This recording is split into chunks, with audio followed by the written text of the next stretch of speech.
Hello, everybody, and welcome to Chakras and Cuss Words. And today's episode, I have Miss Anna, who is talking about mindset and manifestation through the law of attraction. And also, we will be taking a dive into shadow work. So, welcome. Please introduce yourself and let us know a little bit about you and how you kind of got started with all of this.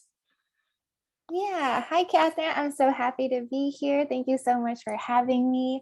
And so for my work is really to help people stop kind of self-sabotaging in their life. Typically, a lot of times we know what to do or we know like what the next step is, but it seems like we always hit against this invisible wall and then we can't like move through. And so my work in this world is really to just help you see and like uncover what that is, and then also just really embrace all parts of you. A lot of times we like, as we'll talk more about in the shadow work part, it's like a lot of times we push down that part of us that doesn't feel worthy enough. But in reality, we have to embrace it and then offer it love, and then it will heal. And so that is one part of what I do. And then the second part is helping you manifest the desired life that you want. Because so many times we've been fed the lie that like you can't live your dream life. And that's typically taught by people who aren't living their dream life. And so it's really helping you reconnect to your limitless possibility in this lifetime.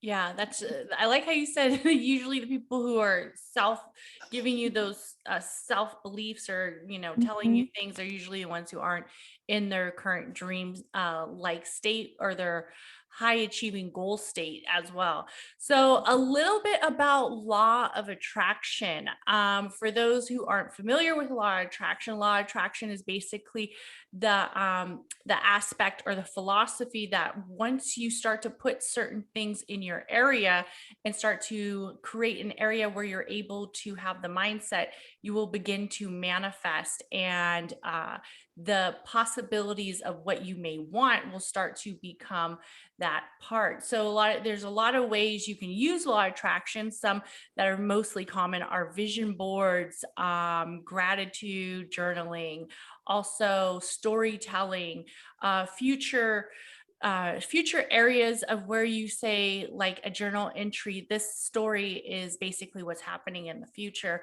but this is kind of what I'm working for. So what is law of attraction to you and how do you use it with your clients? Yeah, so that's a great question. So, for law of attraction, I first learned it from a spiritual perspective, and my background from university was neuroscience and biopsychology. And so, I wanted to see, like, oh, is there like a scientific explanation for this? I love both explanations, and I think they marry each other beautifully. And so, law of attraction to me is really like putting out that energy into the world of what you want to create into your life, and it will slowly like come into your life. Typically people think, oh, I'll just think it and then it's going to appear. But if that were actually true, we'd all like maybe have like private jets and Lamborghinis popping up Right. right away, right? Yeah. So Yes. how it actually works is like typically this is from a spiritual perspective. The spiritual perspective is like the universe or higher self, whatever you believe in, like even just the beauty of life, right? It will put little like breadcrumbs of what's the next step of your manifestation into your life. It's not going to drop the entire like dream job that you want entire in your lap. Sometimes it might happen that way, but typically it'll happen like, okay, like you might get like a phone call from a friend and then like they connect you to someone who's selling their Lamborghini or something similar to that, right? So yeah, from a scientific perspective of law of attraction, there's a physics understanding and a neuroscience understanding. And I'm going to break it down to very easy terms so everyone can understand. So, from a physics perspective, everything in this world is made up of vibration. No matter how solid it looks like, maybe when you were in kindergarten, like you learned about like atoms, it's like everything, if you look under a microscope, is made up of atoms. And these atoms are all vibrating at a certain frequency. And together they create like unique frequencies that emanate in this world. And so like vibrations attract like vibrations and they activate each other. You can even test this. When I first learned about it, I tested it. I put my violin next to my piano and then I played the A note And then the A string on the violin automatically vibrated by itself. That's because they're both A's and they're both of the same frequency. And so they activate each other. And science has found that emotions also have certain frequencies. So love, joy, all these positive emotions are at a higher frequency, while death and lower vibrations typically have a lower frequency. And so the concept of law of attraction is that when you vibrate at a certain frequency with your emotion, you become a magnet for that specific frequency into your life. Maybe you've had like an experience where you get out of bed on the wrong foot, that saying, and everything that day seems to go badly. And like that's the law of attraction in action for like the more unfavorable side of things, but the positive side can also be true. So that's the physics explanation. And just one last thing that's really important, I feel that a lot of times we think a lot of times people think that law of attraction is making things randomly suddenly appear out of nowhere. In reality, like from a science perspective, science is catching up very quickly to magic, which is really cool. I always think of magic as like more advanced than science sometimes. And so with the physics explanation, they have quantum physics has found the existence of parallel realities, but they live in the vibrational realm. So from a spirituality perspective, a lot of times they, oh, like it's in the, like what you want is in the 5D. We've known that, like that's been talked about in religions and spiritual organizations for years. And now we have science to back that up. And so it's really cool. Can you just repeat that a little about the 5D or a little bit, just so, because I don't think everybody really understands what that possibly is, or a little background with it. Yeah. So right now, like we are living in this 3D space. So we live in this space of time and like space, and you can like feel objects. But when you go into the 5D, it's more so you have this bird's eye view of the 3D. So that's how come whenever you set an intention, you might not know how it's going to work out. But because universe, God, higher self, like those exist in the fifth dimension. And so they have like the bird's eye view of like all the ways that what you want can manifest. But like, because we're in like this like 3D space, we can't see. That's where like trust and surrender is very, very powerful. Yes. So yeah. That's cool. How do you how do you use law of attraction? Do you use it on your everyday activities? Yeah, so a lot of times people use law of attraction to like get something, right? But law of attraction is more so like, to take it at a deeper level, it's more a way of being. It's embodying what you want now, so that you don't even need what you like were looking for in the first place. Because we always think, oh, once I have, maybe going back to the Lamborghini example, once I have the Lamborghini, like I'll be set, like I will feel abundant, I'll feel like amazing. But in reality, it's like it's that idea of the Lamborghini that's allowing you to feel that way. So when you realize you can feel it now, you're able to be a magnet for what you want in life, and you're able to just be excited and like vibrant in this very space, versus depending on an external circumstance. Yeah. And then, because I know for me, like when I think of law of attraction, like sometimes how we create that energy or that frequency where it starts off kind of like as a rough day, or it starts off kind of like as like, oh shit, it's already like I spilled my coffee in my car and now I'm running late to work, and then I get to work and my coworker who's a bitch is being like in my face, like I don't want it, it sucks, and I think like sometimes when we get into that frequency, or we get into that space, that law of attraction is already starting to kind of like come to play. And it's really hard like to shift it. I know a few times I've had mornings where it's kind of been like hectic, or I had too much going on. But what area that has really helped me with the law of attraction and using it in daily practices is like when I take my coffee and I stir my cup, and I'll stir my cup in certain ways. Like if the day is already starting to go like crappy, I'll stir a certain way and I'll say like, I'm releasing this. Yeah. This is over. I'm setting new intentions. I love If the that. morning's already like feeling very vibrant and I'm like, yes, like I'm on Yeah. track. Yes. I woke up early. Yes. Hey. I'm I'm headed to the Let's gym. Like I'm like, go. yay. Then I'll stir my cup in a different direction and I'll say, Mm. I'm setting these intentions fully. Today's going to be an amazing day, blah, blah, blah, and kind of I set my love intentions. that. So I love using the spiritual part and also the physical, and I guess you could say like the philosophy of the third dimension and tie Mhm. it with the fifth dimension as well. Yes. So I that's love that. really cool. Do you have any practices that you do with Yeah. your clients or that you would like to share? Yeah, so one really powerful, I also just want to say I love that practice. That's so creative. And I feel like that's such a good practice because it integrates so easily into your day. And yeah, so for me, like what I share with my clients is I don't know if you've heard of the vibrational scale of emotions. No, I have not, but please Mhm. share. Yeah, so all emotions, like I mentioned before, they all have a certain frequency, and you can think of them from neutral. You can think of it as like almost two funnels. So it's like um, the positive emotion spirals upwards, and then as you spiral downwards from neutral to negative, like it spirals downwards. And so a lot of times where we struggle is like if we're feeling absolutely like shit, it's a bad Mhm, day, and mhm. then we try to like feel happy, like that's not really going to happen. And so a really powerful tool is just looking at this vibrational scale, because you don't have to jump all the way to happiness from like anger or like frustration or helplessness. You can just get to the next level, the next frequency that's above it, because by doing so you're still raising your vibration, but you're just going like more slowly up the scale. That way it feels more comfortable for you and the ego, and that way you also can just slowly work yourself up and becomes like a practice. And yeah, so that's a really powerful tool. Yeah, that's amazing. What would you say when people are starting to kind of learn about law of attraction and Mhm. how it works? What is some of the, I guess you could say, blocks or notions that they already have before they even Yeah. kind of work with it?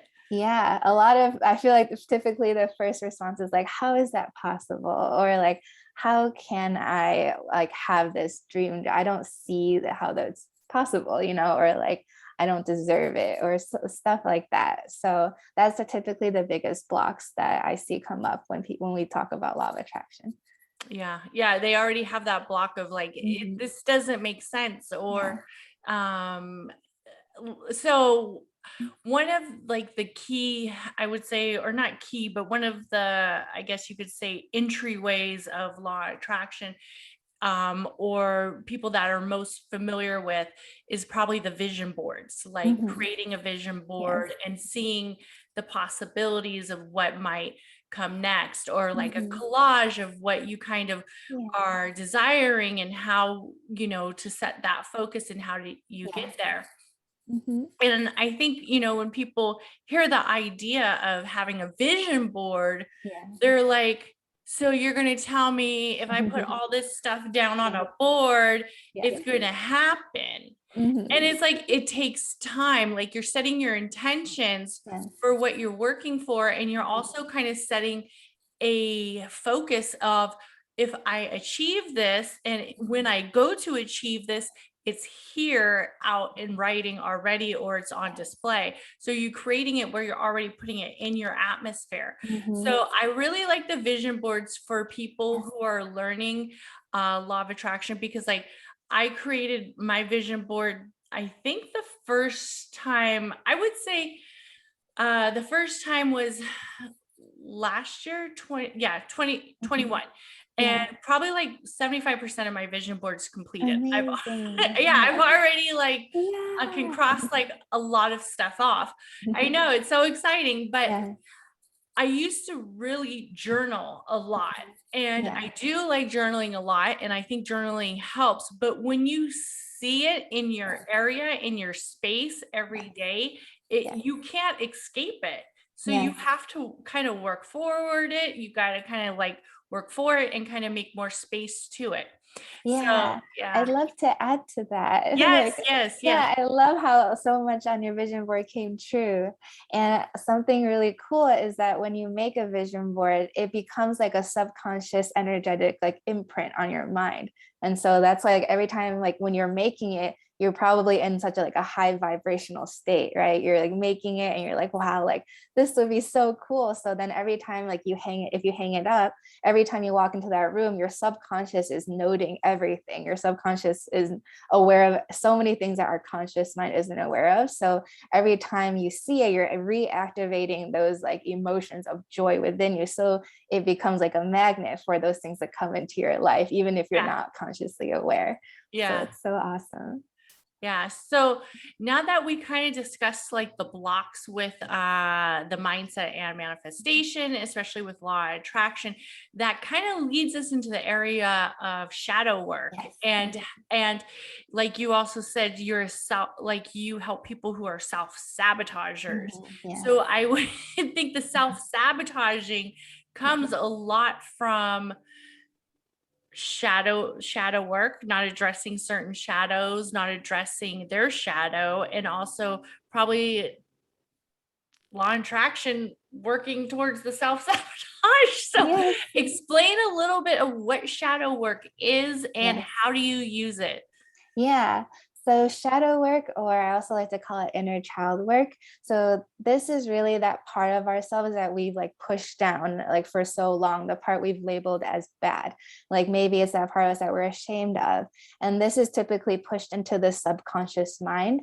And so sometimes we might not be aware of it. We might be aware of the patterns that it has, like the self-sabotaging, but we never really take the time to connect with it because we're trying so many times, like people are trying to like get rid of it. We've probably heard of this thing like destroy the ego, but destroying the ego only makes it louder. It's like you're pushing a cork underwater. The more you push it, the more it will try to like come back up, and the more like louder it will get. And so the path to healing and the path to like just making peace with that ego and that like inner child, that shadow, is love.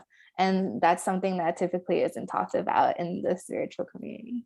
Yeah, it's and like I know the spiritual community. I think like sometimes we kind of break into this space of like where it's like the toxic positivity and stuff like that, Yeah.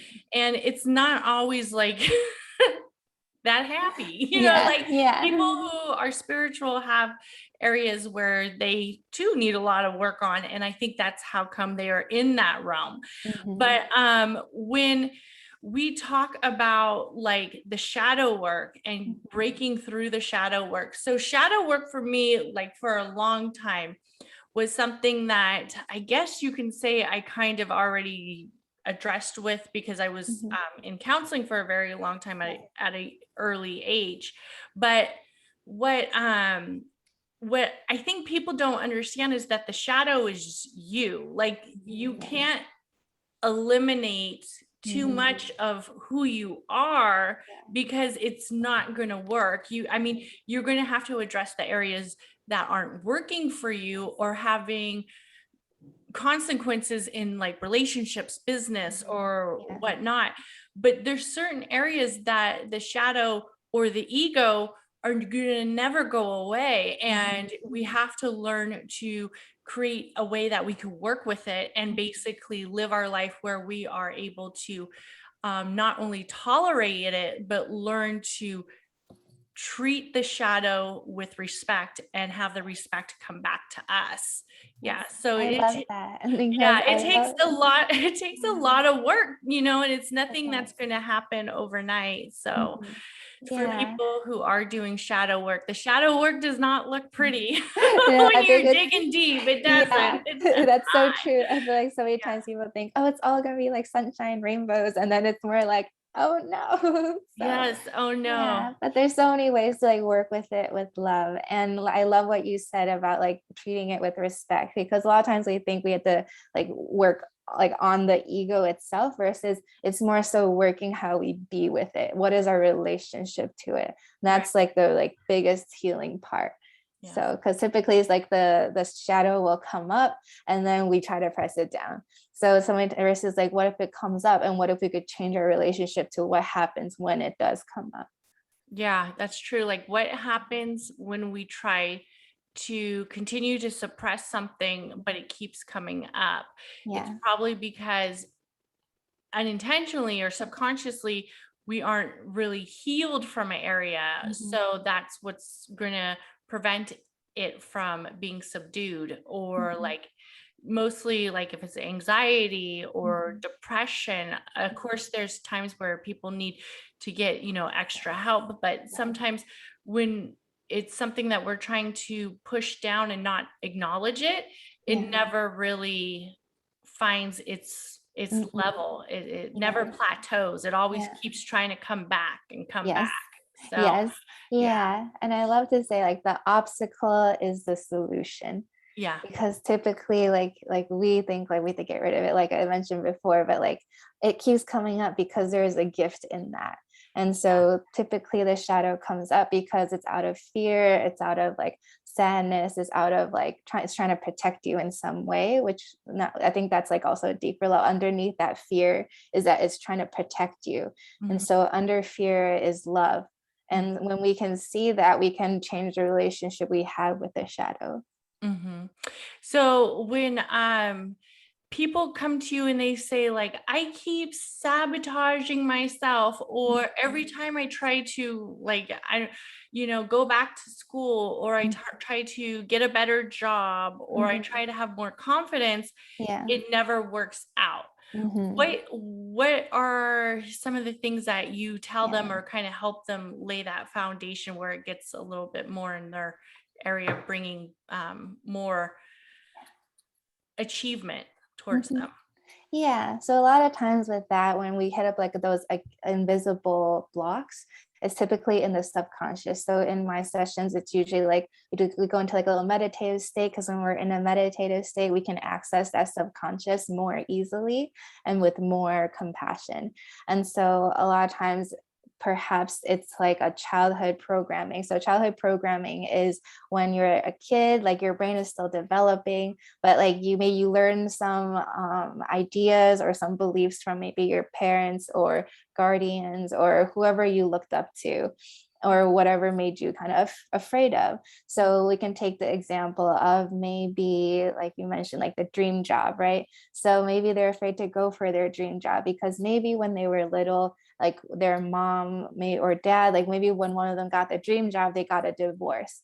So like, and unconsciously in that child's mind, they linked it together because that brain is still like not super developed yet. And so they're like, oh, like if I go for my dreams, that means like I can't have a love life. And so that's where like that becomes a pattern that plays all over in their life. Mhm. And that's where it's important so we can like uproot that and reprogram it, because in that moment it was this belief that like, oh, it's not safe to go for my dreams, was a protection mechanism. It was to protect that child, because in that moment it was to protect. But then like over time, kind of just like how computers get out of date, like we have to like upgrade it so that it can support us in like living our best lives. Yeah, that's true. We definitely have to support, you know, what our true intentions are, like, and realize, okay, well, what happened to me as a kid, that doesn't necessarily mean it's going to happen to me again. Yes. Um, and that's, because I use like the chakra system. I really like that. Beautiful. The philosophy of the Yeah. chakras, and releasing, balancing, and using those to kind of find that balance that works for you and unleashing your blocks. Mhm. But when the inner child, because I personally, as you were saying, that most of our shadow, or most of our traits that we learn that start to build our shadow or give our shadow more light or Yeah. darkness or whatever, Yeah. um it does stem from usually the Mhm. childhood Yeah. and those early ages. Mhm. And most people don't even know Yeah. that it goes back that Yes. far, Yeah. but it starts to. And when we go back that far, it's like, you sometimes, if people had like a really maybe traumatic childhood, or they had an area where it was kind of difficult, or a time where in their childhood that it took more healing than other aspects. How do you handle that area with care, like with Yeah. bringing it up and stuff? Yeah, so it's really about being gentle and holding compassion. Ultimately, if like there is like great trauma, that is reserved for a therapist because they are the best equipped for big trauma and like helping people process.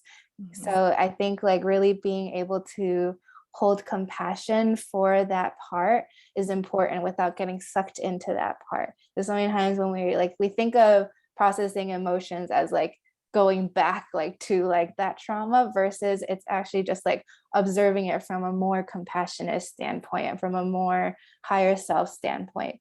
That's what's allowed, like the kind of like the third person point of view versus like going back and we don't want to re-traumatize ourselves. Yeah, no. Yeah. So yeah, No so more, yeah, we don't yeah, want to do yeah, that. So yeah. definitely, if it's, when you, and I think sometimes, like as coaches or people who are helping others set goals, or like, because you're a self sabotage coach, and then you get into that area and you're like, okay, this is getting deep. Yes. Like, I Yeah. think I can help you, but I also need you to see like a licensed professional as Yes. well, because Yes. when you start to dig into those deep, deep traumas, it does get very sensitive and very kind of hard to Yes. navigate with. Do Yeah. you have any tips or journal entries or Yeah. anything that helps people kind of discover how they can start to do the shadow work? Because Yeah. I remember when I was doing my shadow work, and it's still Mhm. something that I do routinely. It's not like you just do shadow work. You hear, I mean, some of the stuff I see on Instagram and Yeah. like stuff, I'm like, and they're like, well, they didn't do the shadow work, so hex to them. And it's like, it's not something that you just do one time and then you Yes. never do it again. Like, it's a Yes. process. It's Yes. going to be a reoccurring Yeah. thing. You don't do it just one time and then all of a sudden your Yeah. shadow is the bomb. Like, your shadow's like, hey, Yeah. we get along great. No, it Yeah. doesn't work like that. Yeah. It's something you have to kind of like reflect on and reassess. So do you Yeah. have any tips for people who are like, okay, how do I do the shadow work? What do I Yeah. do? Yeah. So I would say like with shadow work, it's kind of like re-meeting a person again who like maybe you're kind of like starting on new terms, but before you start on new terms with them, you have to like clear what's there. So really it's about compassionate understanding and listening. So a really powerful, I'll share two really powerful tools. So one of them for scripting or journaling, it's kind of just being like, having like writing down all the limiting beliefs of yourself and then kind of like writing like because. So it's like if someone feels unworthy, you're like, I am unworthy because like, and then you kind of finish the sentence and then you kind of do inquiry about that. Like, okay, like when was the first time I felt this way? And Right. obviously it's like if you did experience like great trauma in the past, you want to do this with someone who is licensed to support you, Right. like a therapist. But I think this is something good to explore where it's like, okay, I don't believe I can make a lot of money because, and then you insert the belief. And then when you have that belief, you're able to do more inquiry. Like, is this really true? Like, what if the opposite is true? Mhm. And so that's the first practice, like really being aware of the voice in your mind and what it's saying. Because so many times we just kind of buy into that voice versus really being aware, like, wait a minute, like, where did this thinking come from? Mhm. And so the second one is really when you're feeling really upset, just kind of talking to yourself. So it's more so like, okay, like if kind of like feeling into your body, like where do you feel that kind of hurt? And then like if it had like a shape or like a color, what color is it? What shape is it? Because emotions do get stuck in our body, and that's a whole different conversation. But like looking into that, it's very powerful and just kind of connecting with that part and then speaking directly from it. It's like, I feel unworthy because blah, blah, blah. And then you kind of turn around and embody that higher self or the parent that you wish you had. And then you talk to it as if it was like a child that was hurting.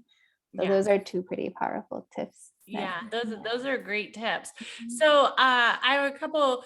I like this question. I ask it sometimes on my Yeah. podcast. It kind of Yeah. makes you feel like a superstar. Okay, so so what Love is it. it like? Take me around. Like take me. If this was like your TV show and you had a reality TV I show, love it. Yeah. what would a day in the life of Anna, the Mhm.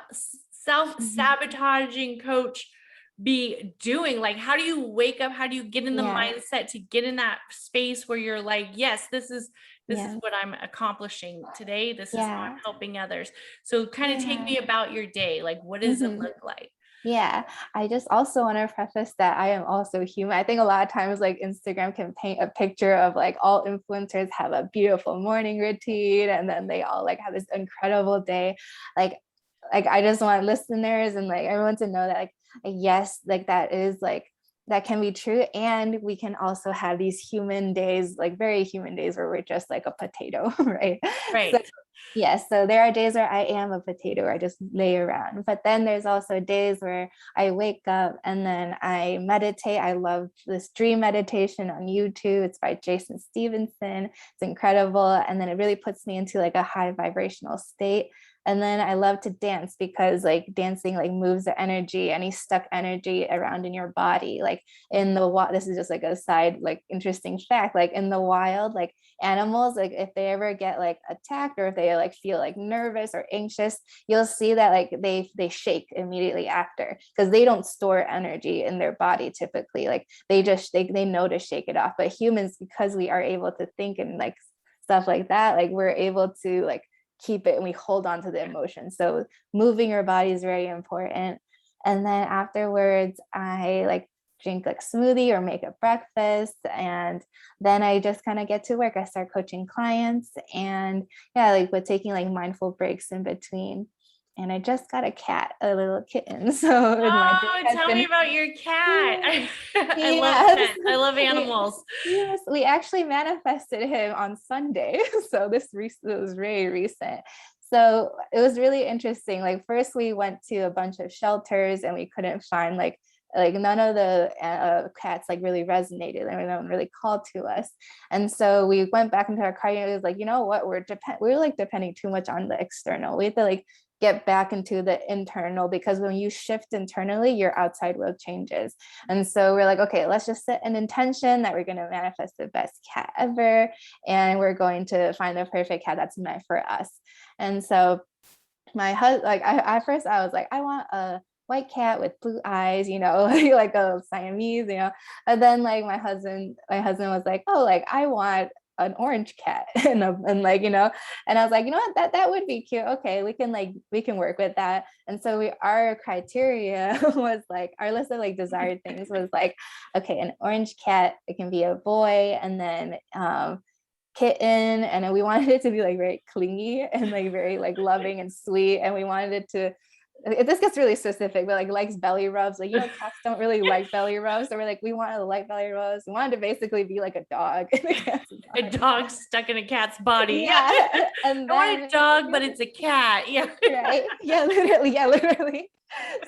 And then like it was incredible how it happened. So then we like found like this woman who's like in a rehoming their pets page, and then their cat had babies. So then she was like, oh, I'm trying to rehome them. And one of them was an orange cat.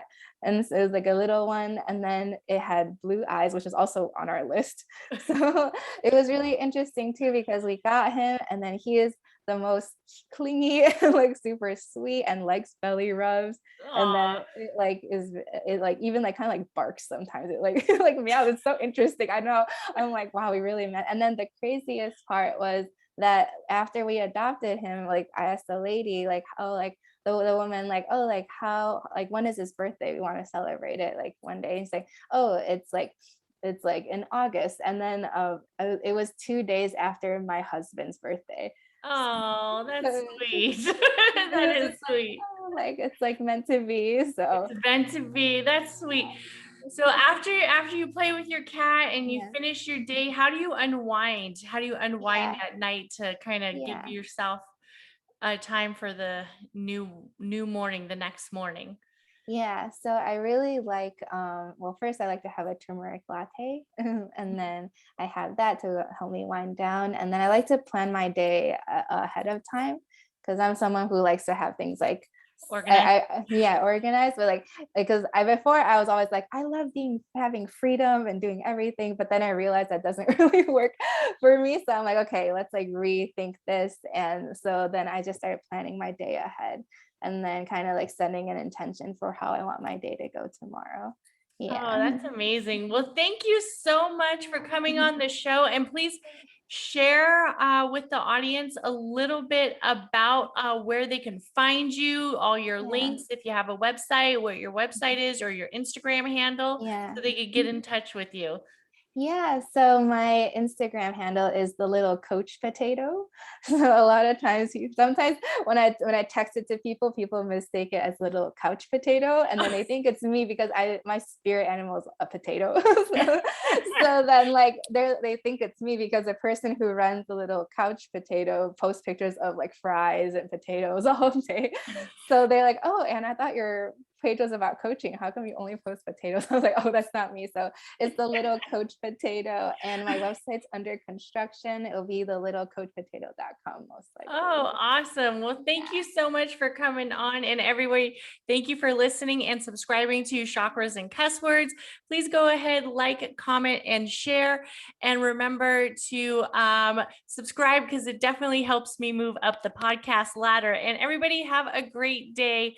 Bye. Bye.